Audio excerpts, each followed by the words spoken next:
Lisa Lohan was standing in a gorgeous Alexander McQueen dress made especially for her, especially on this night. London looked beautiful in the moonlight. But not as beautiful as you, Harry Styles said, finishing her thoughts for her. He slid his arms around Lisa's waist and kissed the side of her head. It was just a regular date night for Harry and Lisa, which meant he had rented out the entire London Eye Ferris wheel and hired Paul McCartney to stand in the corner and play old One Direction songs on an acoustic guitar. Harry grabbed her hand, kissed it, spun her around, and started dancing with her. He held her chin up, leaned down, and kissed her slowly. "Oh, Harry," she said, "this is so romantic. I don't know what can make this night any better," he said. She said, "I do," another voice said into her ear, as someone from behind her stroked the back of her neck with a peacock feather. Lisa turned around to see Timothy Chalamet had appeared behind her in a tuxedo, holding a bouquet of roses and a long, colorful peacock feather. Harry let go of her hand and walked over to Timothy, slipped an arm around his waist and kissed his neck. Harry then, both firmly and gently, pulled Lisa to them by the waist. "I can't wait to wake up with you both in my arms, make you smoothies, and then go to SoulCycle for a fun but rewarding workout tomorrow morning." Harry whispered. "Oh," Lisa said, butterflies fluttering in her stomach. "Oh," she breathed again. Paul played the trio, "They Don't Know About Us," as the Ferris wheel reached its apex. Second-year poet, Lisa Lohan.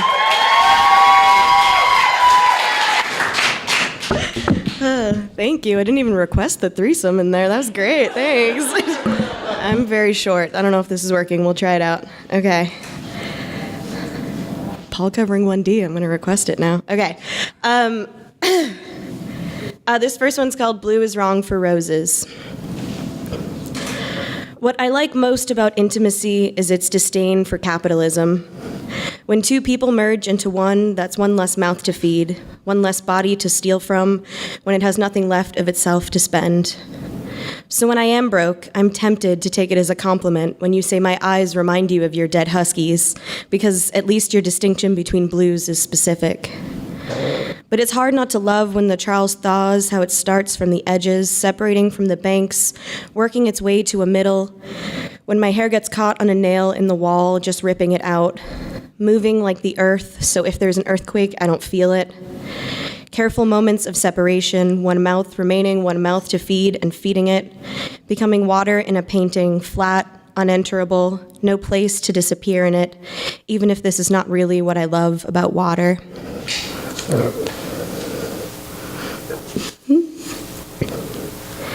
Okay, as a lot of you know, I got stuck at the airport for like a million years this week.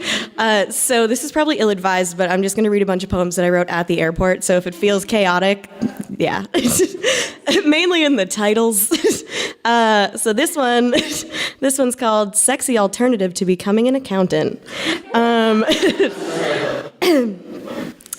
If you wanted to, you could be a cabinet maker for the rest of your days.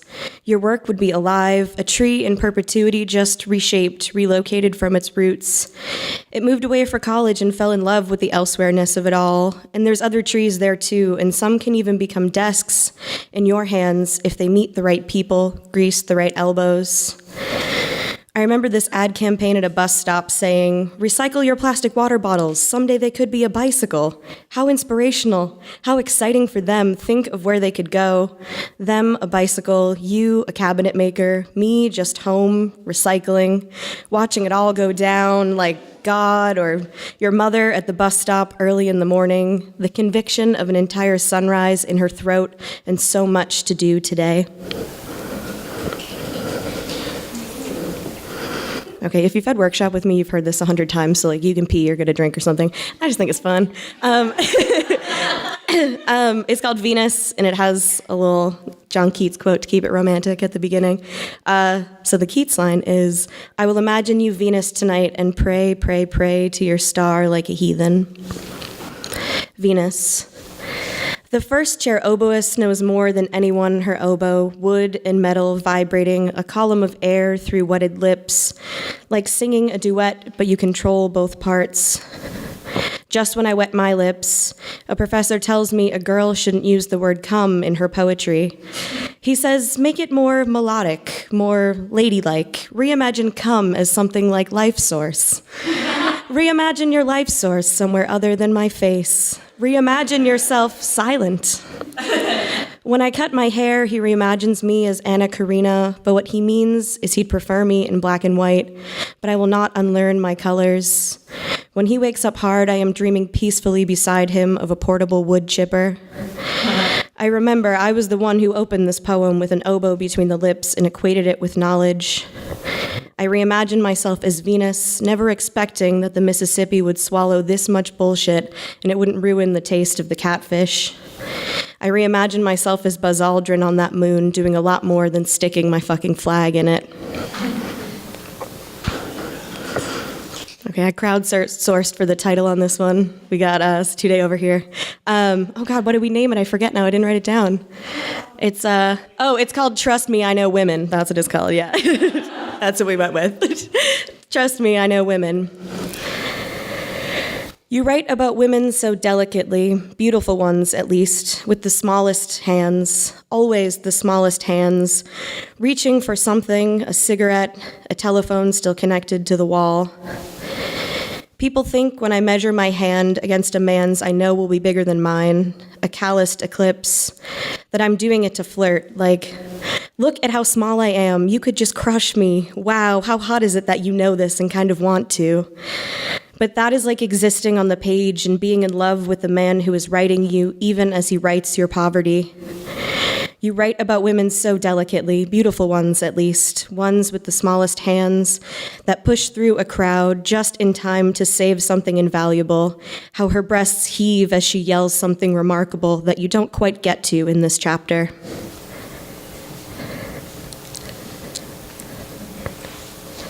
This is called Naming. I drag the remnants of rain on the window screen together until, like a constellation, they are connected, and I feel more in control. Turning stars into different sized spoons, domesticating them, organizing them into drawers, giving them names.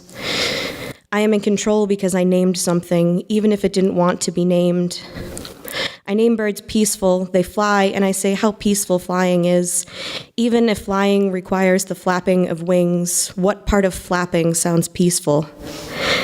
Today it is 9 degrees outside, and the hole in the knee of those jeans is very Bermuda of you.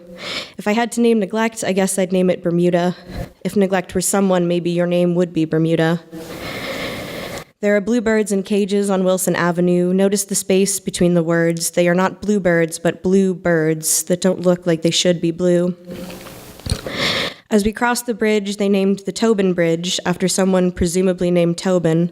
My mother comments, "Look at Janet's house. Why did she paint it that nerve-wracking blue? I blame it for the spike in jumpers this winter." And this is the last one.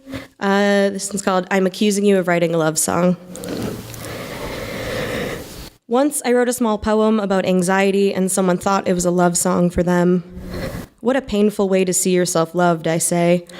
Even though when pressed, I say the most romantic lyric ever written is I don't want a lover, I just want to be tied to the back of your car. So what do I know? If I had written a love song, I'd have asked you to touch me like I was holding a bird you couldn't see, and I'd touch you back in translation like a hand partially over the sun.